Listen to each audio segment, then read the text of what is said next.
Hello people, what is going on? It is Friday night, the weekend is here. To my right is Lucas from the US of A. Down there is Jay, you know who is Tactical Insight Analysis here on E20 Zone TV. And wokeness, I might add. There is some wokeness in the camp, but we will speak about that later on. Gentlemen. We must drain the swamp of West Ham wokeness. The wokest channel going. Yeah. Sorry, lads. Please use my preferred pronouns from now on. I won't accept any comments unless you use my preferred pronouns. Thank you very much. All right. That is fine, mate. That is fine. Brentford, weekend, Saturday, 3 o'clock. Gentlemen, how are we all feeling about this one? I know it's 48 hours from the damage that happened at Anfield. Lucas, what are you saying? I'll be honest. I still don't feel that great, especially social media obviously does not help. Facebook, Twitter, YouTube to an extent. It doesn't help because you got people trying to compare 5-1 losses to Liverpool like one is better than the other, which I find absolutely hilarious. They all hit the same, in my opinion. But yeah. I don't feel too much different. It is a new day, so I do feel a bit more not as depressed, but I wouldn't say I'm extremely confident going into the weekend. Jay, what about yourself? Yeah, Fabianski must be sick of the sight of the back of that Liverpool net by now. Like 10 times he's picked it out of there in the last couple of visits there. So yeah, I've stepped back from like the misery of when we all sat here and like cried into our microphones over watching us get absolutely slapped. And I'm like, all right, well, the good thing about it being a midweek game is hopefully they can take our mind off of it this weekend.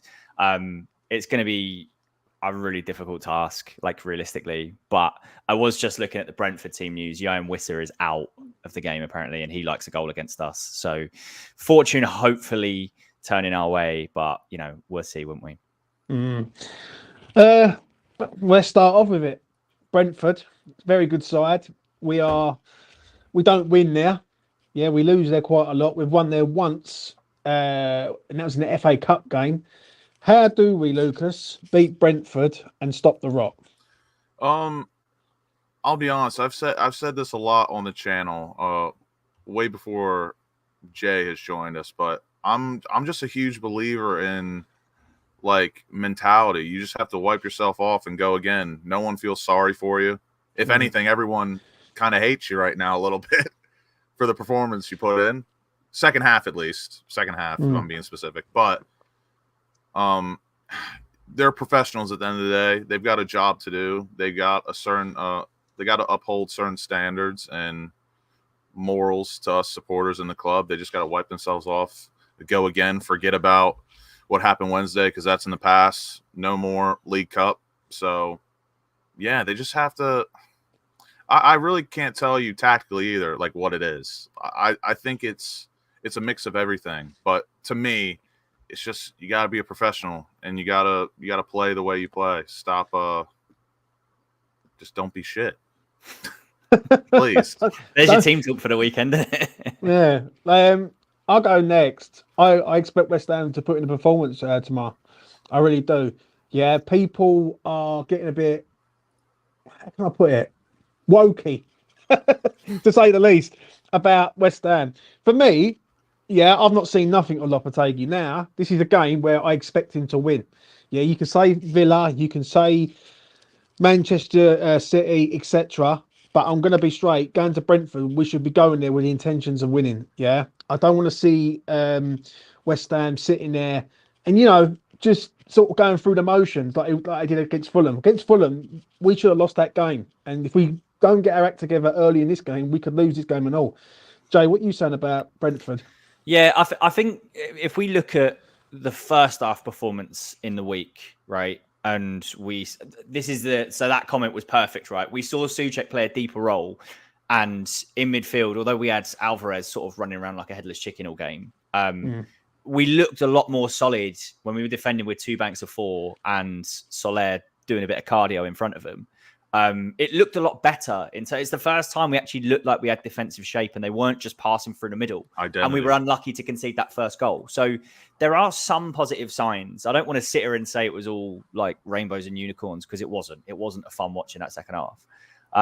But there's some positive signs in terms of the away performance. And in the league, we've not lost away from home. Granted, we've only played 2 games, but a win and a draw at Crystal Palace and Fulham. So there are some reasons to potentially have a bit of optimism going into this game. But it as we've said here before, when you boys and I have sat here and had a chat, it all depends on what lineup he goes for and what formation he decides to play, because it's a real mixed bag with the types of actual tactics that he goes for at the minute. And if he gets it wrong and we go 2-0 down in the first half again, we just don't look like we've got the fight to come back. That's the thing that concerns me the most. And it's obvious to say, right? If we just play like we did in the first half on Wednesday for both halves, we should most likely win. But this is West Ham United we're talking about. So, and I know Fever said he's expecting us to win. I wouldn't say I expect us to win. I think we should, but like me, how I'm feeling right now, I wouldn't expect really anything, and I'm just gonna kind of let that fall on me in the moment.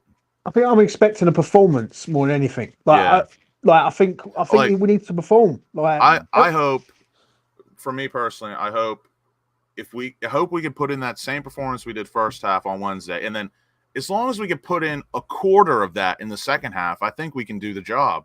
But again, Brentford is a bit of a bogey team. Thomas Frank's a good manager. Do they have a bunch of players that are flashy, out of this world? No, but like again, they work as one. They're a unit. They work off each other. They work for each other, which is also a huge thing. It was the same as Fulham, right? That we seem to not to do. No, you're good. We don't seem to work as one, and that's kind of what's killing us right now. Especially when you see us try to press the ball, we're definitely not working as a unit. It's just 5-6 players running around like headless chickens. But if we can just put in a quarter of that first half performance in the second half, Brentford, I think we can do it. But again, I'm not expecting us to win, but I think we should win. What are you saying, Jay?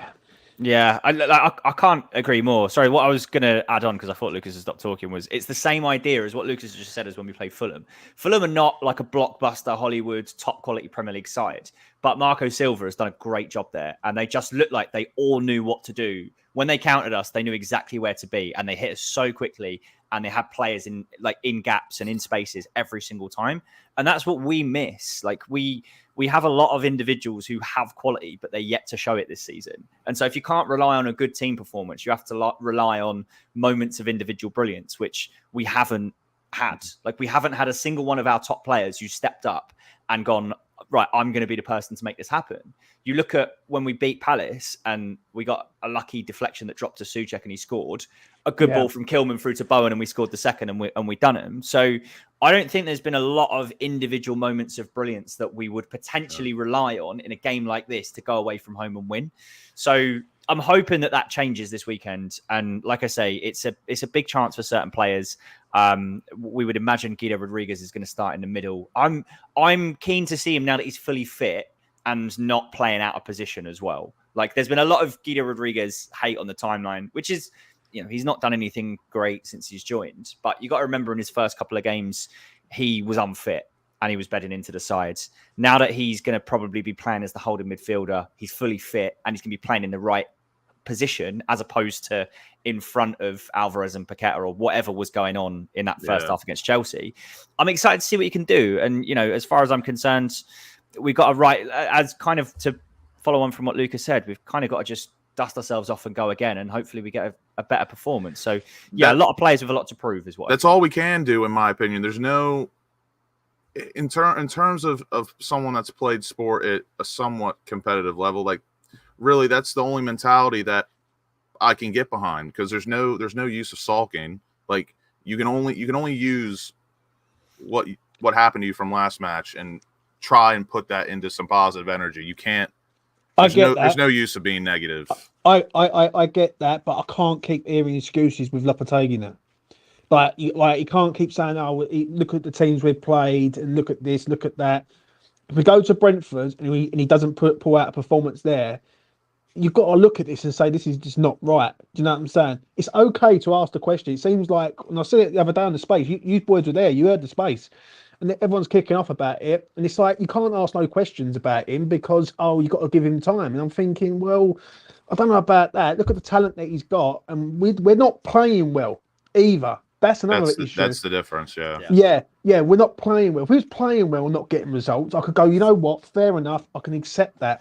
But what I can't accept is when we're not playing well and we've got a manager that all he does is keep making fucking excuses from the sidelines every single time. And there is a bit of a similarity to last season where there was a stretch where we just couldn't seem to put two good halves together. We'd put one good performance in one half, and then it would just fall apart, whether it was second or first half, vice versa, whatever. And that it seems a bit of the same, a little bit worse, in my opinion, now. Just the only difference is Lopetegui is kind of fixing his wrongs and fixing things faster. But still, like, you can make the argument, why doesn't he just do what he fixed in the first place? So, I don't know. Yeah, I hear you. Right, let's move on to team lineup. And I need to know, really, well, there's two things. One, who replaces Alvarez in that role? Two, does Tadibo start? What we saying, gentlemen? Let's start off with the goalkeeper. I think we all know the goalkeeper's going to be. Let's go, and then now go to the back four. I think we can all agree Wan-Bissaka, Kilman, and Emerson. I feel like again, we might all be in the same boat, or again, I could be totally by myself, but I've kept this stance for a while now. I don't necessarily think Tadibo deserves to play on Saturday, but I didn't think he was that bad on Wednesday. If he were to start, I wouldn't have any complaints, really. If him or Mavro played, I genuinely don't care, because neither one of them has like really convinced me yet. Yeah. But if it was me, I'd maybe lean Tadibo slightly, just because I do kind of want to see him in a Premier League match. But again, I don't have any real opinion on preference. Yeah, but there's no excuses now, right? He's fit. Right, he played the other night. He's fit. There's no reasons why that geezer should be sitting on the bench and Mavropanos shouldn't be sitting on the should take his place. And I would really like to just know who Lopetegui prefers, because it's been a mystery now for a little bit. And if Mavropanos does start on Saturday, I think you can make the claim that he prefers Mavropanos over Tadibo slightly, which again to me would be concerning. What about you, Jay? You know my thoughts on Tadibo. I've obviously talked quite extensively about how I think he's going to be a really big player for us. I think this is the time to start him, to be honest. And we look at what has Mavropanos done? Because something that you asked, a very valid question, Lucas, the other day, which is what has Tadibo done to deserve to start? What has Mavropanos done to deserve to keep his place? Agreed. Is the question I would ask. And if you're looking at this guy who, again, the video I did where I talked about the qualities he brings, if you're going to start getting him used to Premier League football, you gave him 45 minutes when he was so undercooked that he looked out of his depth. You've just given him 90 minutes at Anfield where he looked a lot better. I'm not going to say he had a great game, because I don't think he had a great game, but he showed the signs. He's comfortable on the ball. He's quicker. He's stronger. He'll be comfortable stepping out with the ball as well, which Mavropanos is not good at doing. Yeah. Mavropanos has been caught out a couple of times this season, I think against Fulham and against Chelsea, where he's tried to press at the wrong time, left a gaping hole behind him, and the other team's gone through and scored. So as far as I'm concerned, they are the concerns that I have. And if Tadibo is the future of this club, you've got to start giving him games at some point, and now is the right time for me. Valid comment here as well. I totally agree with that. But what I was going to say was that's the only thing that concerns me with Tadibo a bit as well. I think him and Mavropanos have a bit of the same tendencies, but obviously I think one, in terms of quality, is better than the other. But that's really my only main concern with Tadibo as well, because he does do a lot of what you just said with Mavropanos, from what I've seen so far. But again, maybe you can build that out of him. But again, I don't know. I agree with you. I don't think Mavropanos deserves to keep starting. I don't think Tadibo has really done anything to deserve a start over him. So that's why I'm a bit indifferent. But if Tadibo is going to be one for the future, I want to see him play. But if he doesn't and he's not ready, that is a gargantuan concern, in my opinion. Yeah. But how can he not be ready? Like, I don't get this is what does me. Like, it's like None of us get it, I think. Yeah, but it's like it's a fucking excuse there already. Like, he played Wednesday night. I thought he played okay Wednesday night, and like, I think, how are you supposed to build a relationship with Kilman if you're going to keep having him on the bench? I agree. It's just mad. Right, let's go into midfield. Mr. Alvarez, the man who got sent off, and people saying about we're all woke. Yeah, fucking what a wanker for getting sent off in the first place. But You know what I'm saying? I had this thought, right? Like, no one is upset at him for getting a red card just to get the red card. But the fact that he got a red card, which in fact means he misses tomorrow, which is an important match for us, I think that's just very unintelligent, very stupid. It's a fucking div, isn't it? Let's be real. Yeah, like I don't know. It's like, come on, like let's have it. It's ridiculous. Let's say it for what it is. Yeah, we're 3-1 down, and he goes sliding in and gets sent off. Right? What are you doing it? It's not like I want him to get stuck in and fucking get booked and all this shit. What we don't want is him to get sent off when we've got a big game against Brentford. Passion, mate. You just gotta let him passion on. You gotta let him be a passion merchant. Cry about it. That's what I gotta say. Put the team first before yourself. How about that? Very true. And to me, getting a red card right before an important match on the weekend, 2 weeks before international break, I think that's selfish and dumb. But for me, the midfield almost sort of picks itself. Rodriguez, I think, he's pretty nailed on, I think, in my opinion, because we really don't have another 6 or holding midfielder. I think we'll see Rodriguez, Souček, Paqueta, in my opinion. I don't know what Lopetegui's thinking, but that's my guess. What are you saying, Jay? Colin absolutely firing Guilherme into the starting lineup there. Love it. I love it, Colin. That's a great lineup. I love the idea of being like, lads, who do we turn to? Let's get this Brazilian kid straight out the favelas. He scored once for the under-21s in Europe, so let's chuck him in. I absolutely love it. I'd love to see him just like put in an absolute. But how good though? How good would it be if he come in and he made an impact? Mate, I would love it. I'd absolutely be here for it. I would love to see it. He got so much grief. I saw some of the usuals from this chat in the live chat on the under-21s absolutely giving him shit as well, which I found quite funny. But yeah, it would be great to see him. You got to toughen him up. Yeah. His mum's just at home watching the live chat. Why is Hawk 2 Respector calling him Gyerpes? He probably does. She probably doesn't even know what they're saying. I know. The thing is, though, right? All of them would probably be slagging him off, but if he scores, they'd be praising him. But it is what it is. I love it. Well, what you said about the midfield, Jay? Obviously, it's left us with a problem. But to the point that I had made just slightly earlier was, we looked so much better with Souček deeper. Like, we all know what his limitations are. He's not great with the ball at his feet, but he will give you more structure. He will give you more organization in midfield.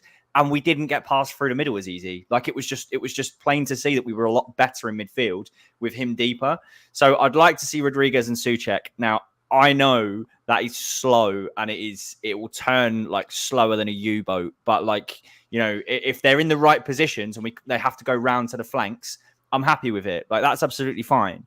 So I'd happily have those two as the holding, because I don't see what the alternative is. I see people calling for Andy Irving to start, and I'm like, we need to get over the Andy Irving gimmick here. Like, I love him. I hope he does something great during his time at West Ham, but he is not starting quality. Just because he came on at Anfield when the game was dead and made 25 successful passes does not mean he's ready to start a Premier League game that we need to win. So yeah, Souček and Rodriguez for me. I disagree. I disagree with you. That's the first time ever I've disagreed with you, Jay. For me, I think Rodriguez hasn't done enough for me to warrant starting, especially after the Chelsea game. Right, he was all over the place. Andy Irving, I think we need to give him a go. I really do. Like I don't understand why we're holding him back for some reason. Like he's British. so he's going to understand the British game, right? Brought up in Scotland, gone all around Europe. He's not a mug, is he? Let's be real. He's not he's not a youngster that we're hoping it's going to come in. It's a bit frustrating though, because we all like Andy Irving. I consider myself a big Andy Irving guy, but it's just ridiculous in my opinion that he hasn't played that much. But we could have sold him for £15 million, which could have helped us towards several other positions. I really don't get it, and I think I'm not going to say he's surplus to requirement in the midfield, but I feel like if we didn't have him, we'd still we have plenty of options. But I don't know. I wouldn't say to start him, but I'm not against giving him a chance, because again, Lopetegui said he wants to give him a chance. He didn't sell him for a fair amount of money for someone with the background and CV he has. So I don't know. I wouldn't start him, but I'm definitely not against if someone was playing absolute shit and he got hooked at halftime and Andy Irving comes on. I wouldn't hate it. I do love YouTube, I must admit. Carlos Sanchez is better than Rodriguez. That's a breaking news, yeah. Oh, just mentioning the name Carlos Sanchez gives me shivers. Oh. Right, Lucas, what do you think of that midfield? Yes or no? Souček, Soler, Paqueta.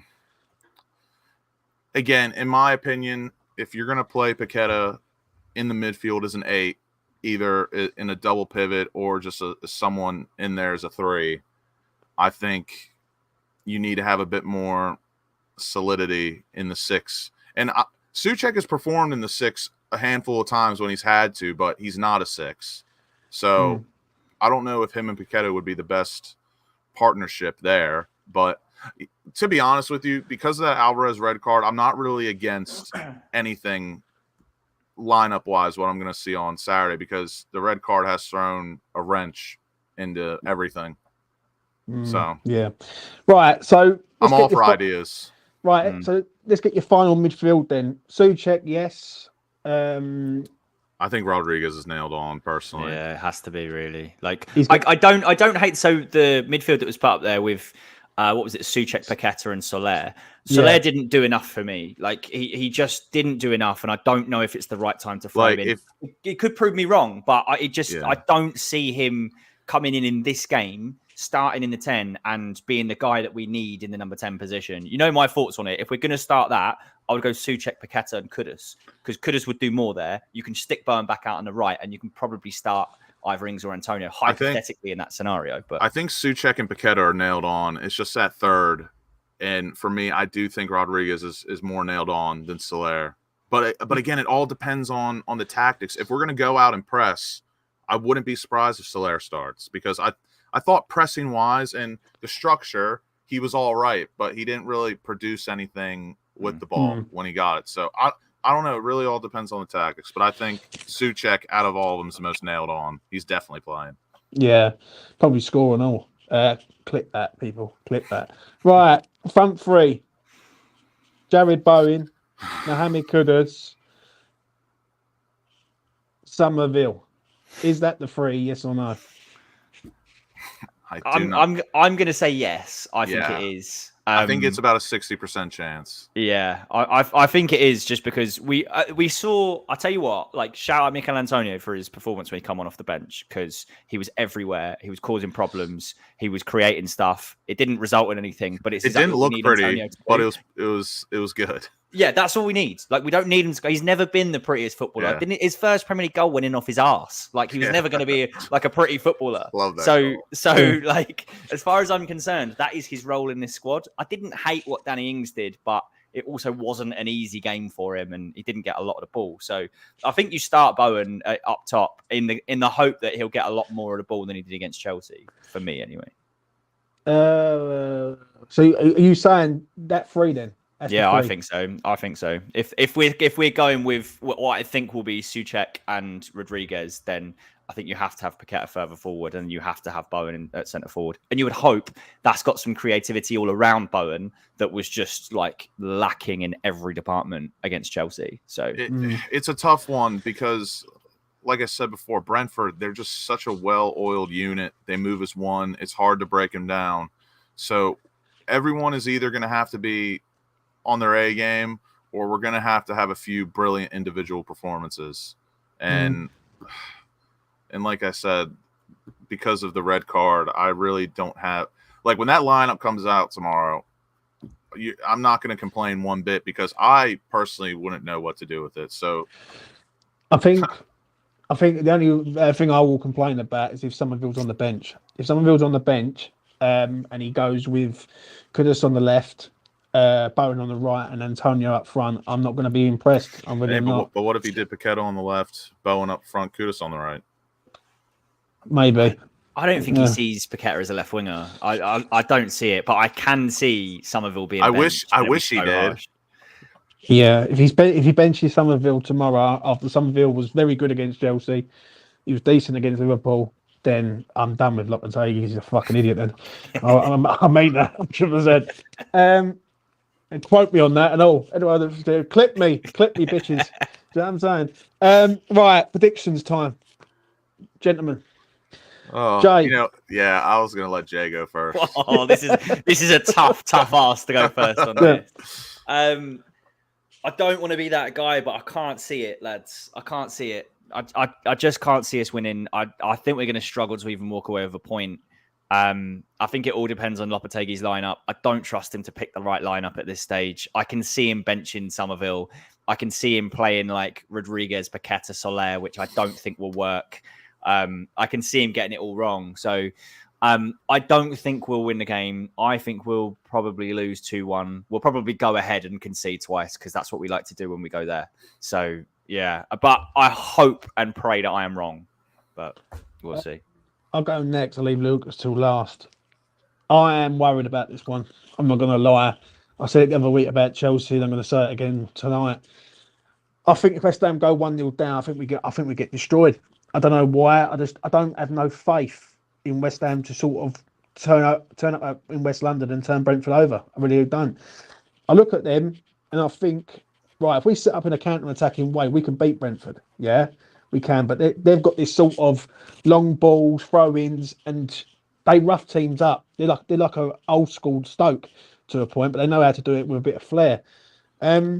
We need to score first if we're going to get anything out of this game. And if we score first, then we might be able to get a positive result. If we go a goal down, I can't see us doing anything. I really can't. So I'm going to say 3-1 to Brentford. I think Brentford might turn up and turn it on, and Mbeumo always turns up against us. And the one thing we haven't got at the back is pace, and he's a pace merchant. Do you know what I'm saying? So there you go, Lucas. Yeah, I personally think it's going to be a very cagey affair. And I don't know. I'm trying to stay optimistic, but from what I've seen so far, just I don't think we can hold a lead. I don't think we can fight back. So, like you said, if we don't score first, I think it's gonna be long for us. It really is. But I'm gonna go 2-2, Desmond. I don't know. I have a feeling that it's just going to be so cagey that whoever scores first, it might not matter. I think we're going to see some really one or two. I think we'll see some chaos goals again. I think we will. And I don't know. I just think it's going to be very cagey. I'm hoping Lopetegui sets up to counterattack because we haven't looked bright in possession at all. It seems like no one knows what to do, and we're making things a bit more complicated than they need to be. And you know what? That's one positive I'll tell you about Wednesday. I thought second half we weren't great, but in terms of getting up the pitch and passing the ball, we made the simple passes. We didn't sit on the ball for 5-6 seconds to try and play some long ball. We saw someone running, we played the pass, and we did it a couple times. But again, not good enough second half. I would like to see a bit more simple and basic plays, or not plays, but patterns of play, some passes. Don't try and overthink it. If someone's there, play them. If not, reset, do whatever. So I'm going 2-2. But I really think we should be looking to win this, but I'm not expecting us to.